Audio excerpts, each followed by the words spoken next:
আসসালামু আলাইকুম। শান্ত বায়োলজি থেকে সবাইকে স্বাগত জানাচ্ছি। প্রতিদিনের মতো আজকেও তোমাদের সামনে হাজির হলাম।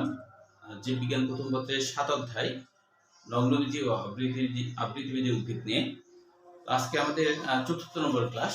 তোমরা জানো তোমাদের এই ক্লাসগুলো আমি একটু ছোট ছোট করে নিচ্ছি, তবে প্রতিদিন নিব, যাতে করে বড় ক্লাস নিলে তোমাদের বোরিং না লাগে। এই কারণে আজকে খুব ছোট্ট একটি বিষয় আলোচনা করব, সেটা হলো যে জীবাশ্ম জীবাশ্ম কি আর সাইকাসকে জীবন্ত জীবাশ্ম বলা হয় কেন।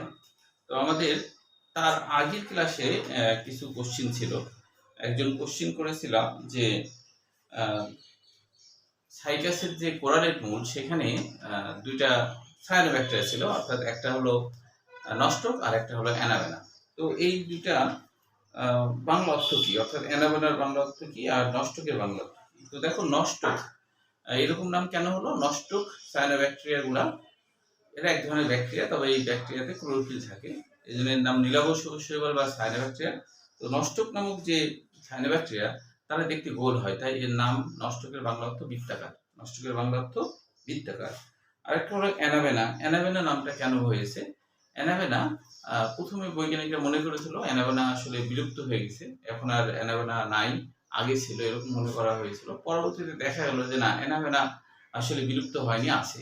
তাই এর নাম দিল যে অ্যানাবেনা বা বিলুপ্ত না। এর বাংলা অর্থ হলো বিলুপ্ত না, অর্থাৎ এরা বিলুপ্ত না। এটা তো আগের প্রশ্নের উত্তর, আশা করি যেটা জানতে চেয়েছিলা সেটা তোমাদের জানা হয়েছে। আবারও তোমাদের কোনো কোশ্চেন থাকলে কমেন্ট বক্সে তোমরা জানাবে। এবার আমরা চলে আসি সরাসরি সাইকাসকে। ট্রান্সফিউশন টিস্যুতে আগে আলোচনা হয়েছে, পরের পৃষ্ঠায় জীবাণু জীবাশ্ম। তো তোমরা তো জানো জীবাশ্ম বা ফসিল কাকে বলে। তো ফসিল আমরা জানি অতীতে কোনো উদ্ভিদ প্রাণী বিলুপ্ত হয়ে গেছে, কিন্তু তাদের কোনো অংশ বিশেষ যদি পাওয়া যায়, কঙ্কাল হোক বা সাপ পাওয়া যায়, তাহলে আমরা বুঝবো যে সেই গাছটা আসলে বা সেই উদ্ভিদটা কেমন ছিল। এটা দেখে আমরা অনুমান করতে পারি, এটাই হলো জীবাশ্ম।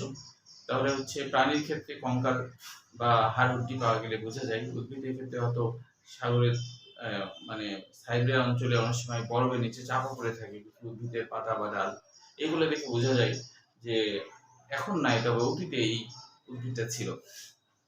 এটা থেকে বোঝা যায় উদ্ভিদটা কেমন ছিল। এটাই হলো আসলে জীবাশ্ম। তো সাইকাসকে জীবান্ত জীবাশ্ম বলা হয় কেন, বা জীবান্ত জীবাশ্মটা কি?